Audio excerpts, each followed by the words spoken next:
2 दिन बाद लॉकडाउन 4 खत्म हो रहा है और फिजाओं में लॉकडाउन 5 की आहटें सुनाई दे रही हैं।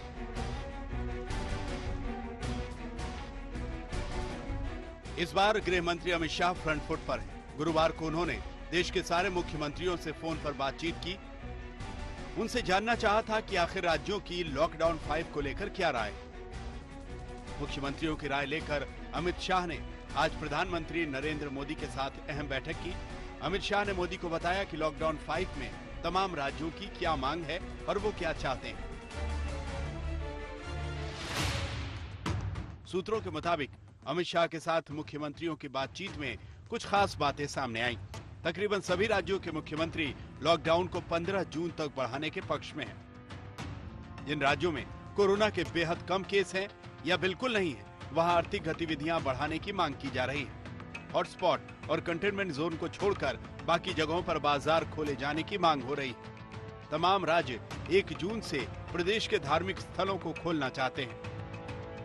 हम लोग तो चाहेंगे कि सरकार, मैं समझता हूं कि हेमंत सोरेन जी इस पर गौर करेंगे और लॉकडाउन को एक्सटेंड करना चाहिए, लेकिन रेस्ट्रिक्शन जो अभी है उसको कम किया जाना चाहिए।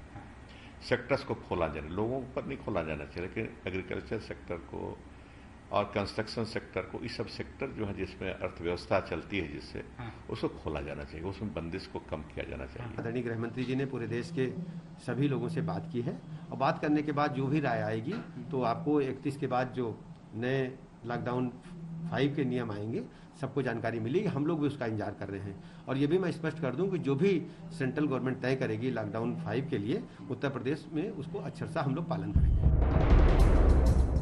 कोरोना से कम प्रभावित गोवा के मुख्यमंत्री प्रमोद सावंत ने भी 2 हफ्ते तक लॉकडाउन बढ़ाने की मांग की है, लेकिन वो कुछ खास राहतें भी मांग रहे हैं। प्रमोद सावंत गोवा में सभी रेस्टोरेंट खोलने की मांग कर रहे हैं। वो चाहते हैं कि सोशल डिस्टेंसिंग के साथ 50% क्षमता पर रेस्टोरेंट खोले जाने की इजाजत मिले। इसके अलावा उन्होंने जिम खोले जाने की भी वकालत की है। दुनिया करीब करीब मान चुकी है कि अब हमको कोरोना के साथ जीने की आदत डालनी होगी। प्रधानमंत्री नरेंद्र मोदी ने भी 12 मई को कुछ यही बात कही थी।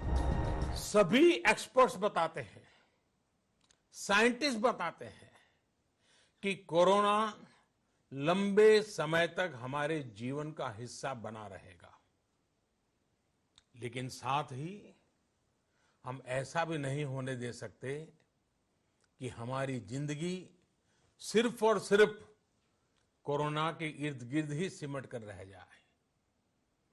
हम मास्क पहनेंगे, 2 गज दूरी का पालन करेंगे, लेकिन अपने लक्ष्यों को दूर नहीं होने देंगे। यानी साफ है कि कोरोना अपनी जगह और राहतें अपनी जगह। कोरोना की वजह से जिंदगी की रफ्तार नहीं रोकी जाएगी। इस बीच विशेषज्ञों के 2 पैनल्स ने स्वास्थ्य मंत्रालय को अपनी रिपोर्ट सौंपी है। इस रिपोर्ट में लॉकडाउन 5 के लिए कुछ सुझाव दिए गए हैं। एक पैनल सीके मिश्रा की अगुवाई में बना है तो दूसरा डॉक्टर वीके पॉल की अगुवाई में। दोनों पैनलों ने स्कूल, कॉलेज और सिनेमा घर को बंद रखने का सुझाव दिया है। इसके अलावा धार्मिक स्थलों को भी बंद रखने का सुझाव दिया गया है। बाजार और दूसरी गतिविधियों पर लगी पाबंदी हटाने का सुझाव दिया गया है। कोरोना से ज्यादा प्रभावित इलाकों में ज्यादा ध्यान देने की जरूरत बताई गई है। अब तक की बैठकों में उन 13 शहरों के कंटोनमेंट जोन में सख्ती बरतने के सुझाव दिए गए हैं जहां कोरोना के 70% मामले हैं। ये शहर हैं मुंबई, दिल्ली, अहमदाबाद, ठाणे, पुणे, हैदराबाद, कोलकाता, इंदौर, जयपुर, जोधपुर, चेन्नई, चिंगालपट्टू और तिरुवल्लुर। इसके पहले 2 कैबिनेट सचिव ने सभी राज्यों के मुख्य सचिवों से लॉकडाउन 5 को लेकर बातचीत की थी। सभी राज्य 2 हफ्ते तक के लॉकडाउन बढ़ाने पर सहमत दिखे तो ठप पड़ी आर्थिक गतिविधियों को फिर से शुरू करने की वकालत भी की। धार्मिक स्थल, मेट्रो और सैलून खोले जाने की मांग उठी। रांची से सत्यजीत कुमार के साथ हिमांशु मिश्रा, दिल्ली आज तक।